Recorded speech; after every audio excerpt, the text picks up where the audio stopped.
Conference room లో కూర్చొని మాట్లాడుతున్నాం కానీ చాలా కష్టపడి ఎండలో యూత్ అంతా ర్యాలీ చేసుకుని వచ్చారు. ఆ ర్యాలీ చేసిన యూత్ అందరికీ కూడా పేరు పేరున ధన్యవాదాలు. ఎందుకంటే మేము ఇక్కడ మాట్లాడుతూ ఏదైనా సరే తర్వాత బయట వాళ్ళకి తెలిసేదేమో కానీ మీరు పడిన కష్టం వల్లే రోడ్డు మీద ఉన్న జనాలకు కూడా చాలా అవేర్నెస్ కలిగింది. వార్ ఎక్కడుంది? బార్డర్ లో ఉందా? పీస్ పక్క కాలనీలోనో పక్క స్టేట్ లోనో మన స్టేట్ లోనో లేకపోతే శాంతియుతంగా ఉందా? కాదు కదా, మన అందరిలోనే ఉంది. అంటే ప్రతి ఒక్కరు ఇవాళ పొద్దున నిద్ర లేచిన తర్వాత ఎవరు కూడా ఇవాళ వెళ్ళి గొడవ పడదాం, ఇవాళ ఏం చేయబోతున్నాం, గొడవ లేకపోతే వార్ లోక, లేకపోతే ఆ వార్ లో మనం ఎలా భాగం అయ్యాం, ఆ వార్ మనల్ని ఎక్కడికి తీసుకుపోతుంది, పక్క దేశంలో వార్ మన మీద ఎలా ఇంపాక్ట్ చూపిస్తుంది అని ఇవేమి ఆలోచించాం. మనం అందరం ప్రశాంతంగా మన రోజు మొదలు పెడతాం. కానీ ఎక్కడ వస్తుంది అంటే సుమిత్ర గారు చెప్పినట్టు ఒకరితో ఒకరికి పీస్ కరువైనప్పుడే వస్తుంది. అంటే ప్రతి ఒక్క వార్ అనేది మన ఇంట్లో మొదలవుతుంది. యూత్ ఎవరిని చూసి పేరెంట్స్ చెప్పేది వినరు, పేరెంట్స్ చేసేది చూస్తారు. అంటే మనమే వాళ్ళకి ఎగ్జాంపుల్ అవుతున్నాం. అలాగే పేరెంట్స్ అనే వాళ్ళము ఎలా పీస్ఫుల్ గా ఉంటున్నాము, అలాగే ప్రతి అంటే వివేకం ఉన్న మహిళ ఒక లీడర్షిప్ పొజిషన్ లో కనుక ఉంటే ఆవిడ కంప్లీట్ ఒక కమ్యూనిటీని ఎన్లైటన్ చేయగలరు.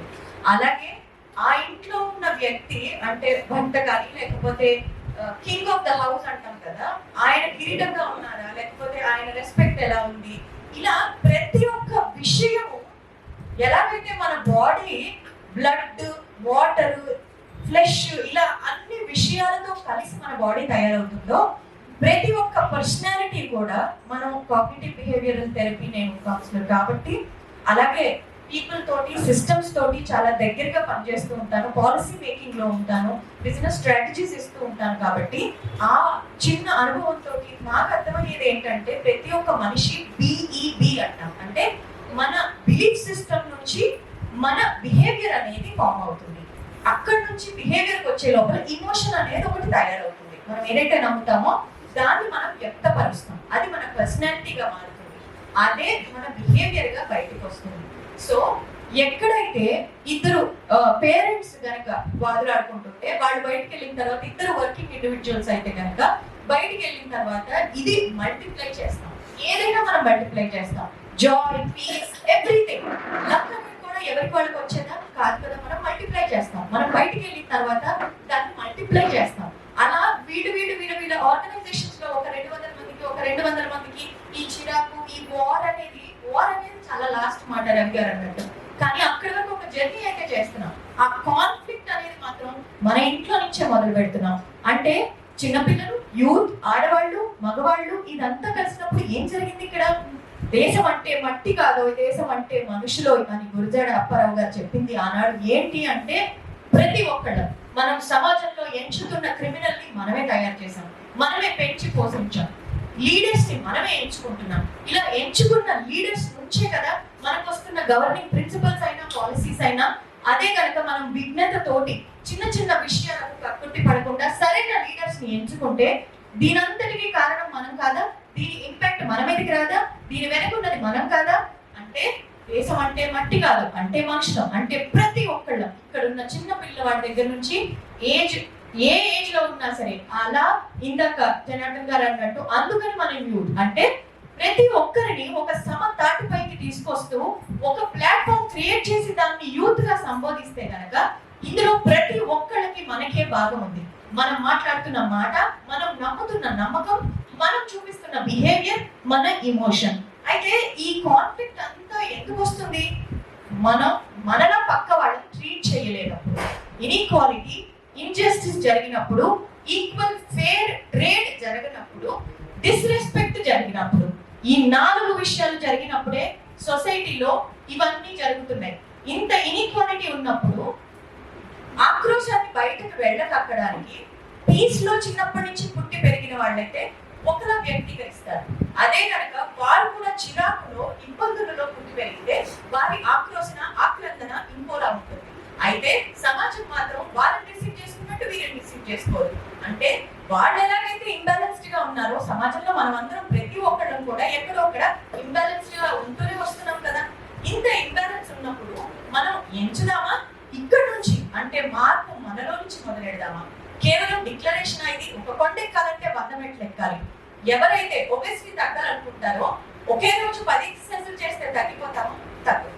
ప్రతిరోజు మన డైలీ లైఫ్ లో ఒక చిన్న హ్యాబిట్ ఇన్కల్కేట్ చేసుకోవడం వల్ల ప్రతి ఒక్క బిలీఫ్ ని, ఎమోషన్ ని, బిహేవియర్ ని మనం అనుసంధానించుకుంటూ మన నమ్మకాలని మనం క్రియేట్ చేసుకుంటూ అడుగు అడుగు వేసుకుంటూ వెళ్ళినప్పుడే మన స్వభావం మృదువవుతుంది. అలాగే ఈ ఇంజస్టిస్ ని మనం ఎదుర్కోగలుగుతాం. ఇవన్నిటిని ఎందుకు ఎదుర్కొంటున్నాం? అసలు మనం ఎదుర్కొంటున్నందుకే కదా వేరే వాళ్ళు తొక్కగలుగుతున్నారు. మోసపోయింది ఎందుకు అంటే నమ్మినప్పుడే మోసపోతున్నారు. అంటే అవి ఎందుకు చేస్తున్నాం? 4 కారణాల వల్ల. Desire, need, greed or fear. ఈ 4 కారణాల వల్లనే మీరు ప్రతి క్రైమ్ వెనక చూడండి, ఏ బాధ వెనకైనా చూడండి, ఏ ఇబ్బంది వెనకైనా చూడండి, ఈ 4 కారణాలు కనిపిస్తాయి. మనకున్న అవసరం వల్ల మనం ఆ ఇంటాలరెన్స్ అంటే ఆ ఇన్ఈక్వాలిటీని మనం తీసుకున్నాం, అవునా? లేదా మనకున్న డిజైర్ వల్ల, మనకున్న గ్రీడ్ వల్ల, లేదా మనం ఇంకొకరిని చూసి భయపడటం వల్ల. ఎందుకు ఈ ఇన్ఈక్వాలిటీ అంతా క్రియేట్ అయింది అంటే మనం ఏదో సాధించలేము, చెయ్యలేము అని మనలో ఉన్న ఇన్కాన్ఫిడెన్స్ వల్ల. ఇవన్నీ ఎప్పుడు క్లియర్ అవుతాయి అంటే మనల్ని మనం జయించినప్పుడు. మనల్ని మనం ఎప్పుడు జయించగలుగుతాం? వార్ అనేది ఎప్పుడు మొదలవుతుంది? హ్యూమానిటీ ఎండ్ అయినప్పుడు. కానీ మనని మనం జయించినప్పుడు అంటే సింపుల్ గా అవేకన్ అయినప్పుడు. మనం ఏం మాట్లాడుతున్నాం, ఎంత విజ్ఞతతో ఉన్నాం, ఏ విషయం అయినా సరే ఒక్క పని చేసే ముందు పెద్ద పెద్ద చర్యలు, పెద్ద పెద్ద యాక్షన్ పాయింట్స్ మనం చర్చించుకోలేకపోవచ్చేమో, కానీ ఈ రోజు మనం ఏదైనా పని చేసే ముందు, ఒక మాట మాట్లాడే ముందు ఈ 2 విషయాలే సొసైటీతో మనని అనుసంధానం చేసే విషయాలు. అయితే ఈ పనులు చేసే ముందు నేను చేస్తున్నది నేను తీసుకోగలనా అని ఎప్పుడైతే ఒక చిన్న క్వశ్చన్ మనం వేసుకుంటామో, అవతల వ్యక్తిని కించపరిచేటప్పుడు ఇదే విధంగా నాతో మాట్లాడినప్పుడు నేను తీసుకోగలనా? ఒక రిలేషన్షిప్ అయినా, ఒక ఇండస్ట్రీలో, ఒక బిజినెస్ అయినా, లేకపోతే ఒక వ్యక్తితో మనకున్న అనుబంధం అయినా సరే, ఏదైనా సరే మనం తీసుకోగలిగిందే మనం ఇచ్చినప్పుడు. మోసం మనం తీసుకోగలుగుతామా? మనం ఎలా ఇవ్వగలుగుతున్నాం? అన్యాయం మనం తీసుకోగలుగుతామా? మనం ఎలా ఇవ్వగలుగుతున్నాం అంటే నిన్ను వలే నీ తోటి వారిని ప్రేమించు. సర్వీస్ అంటే మనం వెళ్ళి చాలా కష్టపడిపోయి డబ్బులు ఖర్చు పెట్టి, లేకపోతే మన టైం, ఎనర్జీ, రిసోర్సెస్ ఖర్చు పెట్టడానికి మనమంతా పెద్ద కుటుంబాల నుంచి వచ్చిన వాళ్ళం కాకపోవచ్చు. కానీ ఏ విధంగా మనం సమాజానికి ఉపయోగపడుతున్నాం, ఏ విధంగా సమాజానికి మనం మెట్టుగా ఒక్కొక్క అడుగుగా వేసి ముందుకెళ్తున్నామంటే ఈ చిన్న ఆలోచనతో మొదలవుతుంది అనేది నా ప్రగాఢ నమ్మకం. మనం ఎప్పుడైతే అవతలి వాళ్ళకి మనం తీసుకోగలిగిందే ఇవ్వగలుగుతామో అప్పుడు ఆ చిన్న కాంప్రమైజ్ మనం చేసి ఆలోచించినప్పుడు అక్కడి నుంచి మార్పు మొదలవుతుంది. మార్పు మొదలైనప్పుడు ఒకసారి కాకపోతే రెండోసారి పక్క వాళ్ళతో మనకి పీస్ అనేది క్రియేట్ అవుతుంది. పీస్ అనేది మన ఇంట్లో మొదలైనప్పుడు అది ఒక రిఫ్లెక్షన్ లాగా, అంటే మన స్పిరిచువాలిటీ అనేది ఎంత మందికి ఈ రూమ్ లో ఎన్నో కల్చర్స్ నుంచి వచ్చాం. HWPL వాళ్ళ కంప్లీట్ పీస్ వర్క్ షాప్స్ నేను కూడా అటెండ్ అయ్యాను. చాలా బాగా అనిపించింది. అంటే intolerance towards cultures, nations and ప్రతి దానికి అంటే మనకి లోతుగా ఎప్పుడైతే ఆ స్పిరిచువాలిటీ గురించి తెలుస్తుందో అప్పుడు అసలు ఇంటాలరెన్సే ఉండదు. అందులో ఉన్న ఎసెన్స్ ఇది. అయితే మనం అంతా ప్రతి ఒక్క కల్చర్ ని మనకి మనం ఆపాదించేస్తున్నాం. మనం దానికి కొన్ని పేర్లు పెట్టి రంగులద్ది పులుముకుని మనకి ఏదైతే అర్థమైందో దాన్ని రుద్దాలనుకుంటున్నాం, దాన్ని బలవంతంగా మార్చాలనుకుంటున్నాం. అలా కాకుండా సుమిత్ర గారు అన్నట్టు మనం అర్థం చేసుకుంటూ, వివేకాన్ని పెంచుకుంటూ, విచక్షణతో, విజ్ఞతతో ఒక్కొక్క అడుగు ముందుకు వేసుకుంటూ వెళ్ళినప్పుడు ఇంటాలరెన్స్ అనేది మనం సొసైటీలో నుంచి నిర్మూలించగలుగుతాం. ఇది జరిగినప్పుడు కేవలం మనకి ఏదైతే తీసుకోగలుగుతామో అది మాత్రమే మనం ఇవ్వగలుగుతాం. అది జరిగినప్పుడు ఫస్ట్ స్టెప్ మనం వేసినప్పుడు హ్యాపీ ఫ్యామిలీస్ ఉంటాయి, పిల్లలు అది చూసే ఎదుగుతారు, మన యూత్ మనం చూసే పెరుగుతారు. వాళ్ళు బయటికి వెళ్ళినా అదే డివైడ్ చేస్తారు, అదే మల్టిప్లై చేస్తారు.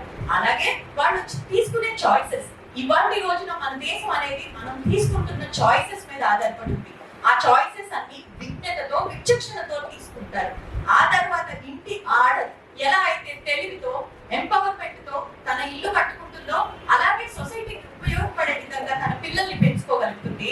అలాగే తన భర్తకి కిరీటంగా గౌరవం ఇచ్చుకోగలుగుతుంది.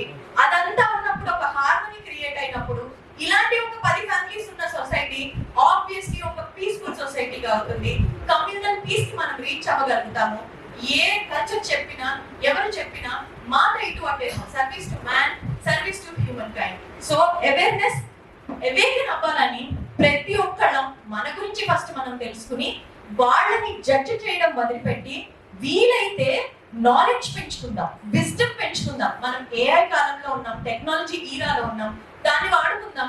వాళ్ళు ఎందుకు ఇలా మాట్లాడుతున్నారు, వాళ్ళ కల్చర్ ఏం చెప్తుంది, వాళ్ళు ఎలా ఎదిగారు, వాళ్ళ రూట్ కాస్ ఏంటి మనం తెలుసుకున్నప్పుడు ఇంటాలరెన్స్ కాకుండా ఎన్ని డిఫరెన్సెస్ ఉన్నా వాటిని మనం డిఫరెన్షియేట్ చేస్తూ కేవలం అభిప్రాయ భేదాల్లా చర్చించుకోగలుగుతాం. మీడియాలో మనం చూస్తున్న గొడవల్లా ఉండవు అవి. అప్పుడు అర్థం చేసుకుంటాం, నాలెడ్జ్ పెంచుకుంటాం. స్టెప్ బై స్టెప్ నేనన్న ఆ కొండ ఏదైతే ఉందో, పీస్ అనే ఒక జర్నీకి ఏదైతే వెళ్తున్నామో దానికి విజ్ఞతతో ఒక్కో అడుగు వేసుకుంటూ వెళ్తాం. సింపుల్ గా జపాన్ ఎలా ఎదిగింది వరల్డ్ వార్ తర్వాత అనే ఒక కేస్ స్టడీ కనుక మనం చూసుకుంటే 40 ఏళ్ళు 50 ఏళ్ళు పట్టింది. ఆ 50 ఏళ్ళు ఆ గవర్నమెంట్ మీద నమ్మకం పెట్టి ఆ ఈకో సిస్టమ్ ని అలా బిల్డ్ చేయడానికి ప్రతి ఒక్క పర్సన్ కోఆపరేట్ చేశారు. అంత కోఆపరేషన్ మనం ఇవ్వగలుగుతున్నామా? ఈ లోపలే స్వార్థాలకు పెడుతున్నామా? ఈ లోపలే మనం ఇంకేదైనా ఎజెండా తోటి తీసుకెళ్తున్నామా? అప్పుడు అది స్వార్థమే అవుతుంది. Need, greed, desire or fear ఈ 4 వచ్చేసినప్పుడు ఇంకెక్కడ మనం కాన్ఫరెన్స్ రూమ్ లో మాట్లాడుతున్న పీస్ మనం అచీవ్ చేయగలుగుతాము? పీస్ అనేది ఒక డిక్లరేషన్ కంటే మనందరం తీసుకోవాల్సిన ఒక యాక్షన్ పాయింట్. ఈ యాక్షన్ పాయింట్ మన అందరం ప్రతి ఒక్కళ్ళం ఒక నిశ్శబ్దంగా అయినా సరే మనం మనతోటి చేసుకోవాల్సిన ఒప్పందం. ఈ రోజు పీస్ కి నేను ఏ అడుగు వేయబోతున్నానో అది నా డైలీ లైఫ్ ని ఎలా మార్చబోతుంది, నేను ఏం చేయబోతున్నాను, ఇలాంటి ఒక్క ఆలోచన కనుక మనం చేయగలిగితే మార్పు మన దగ్గర మొదలవుతుందని నేను నమ్ముతున్నాను. నాకు ఈ అవకాశం ఇచ్చిన HWPL వాళ్ళకి చాలా చాలా థ్యాంక్స్ చెప్తున్నాను. Thank you so much for all the crowd. Okay, thank you ma'am, thank you so much. నిజంగా చాలా చక్కనైనటువంటి విషయాలు మాకు తెలియజేశారు. నిజంగా ఏదైనా ప్రారంభం అనేది మన నుండే కావాలి.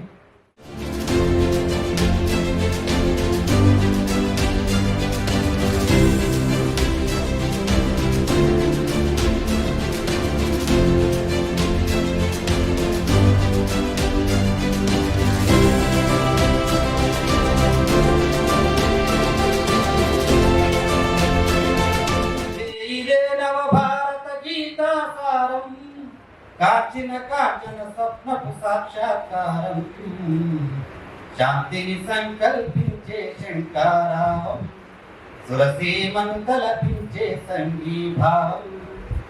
దేశం ఏమిచ్చిందని దూషించుట దోషం, దేశానికి ఏమిస్తే తీరున శేషం. బ్రతికిచ్చిందెవరు, మెతుకిచ్చిందెవరు, ఆకాంక్షలకు ఆధారం చూపించిందెవరు. శాంతిని సంకల్పించే శంకారావం, సురసీమను తలపించే సంఘీభావం.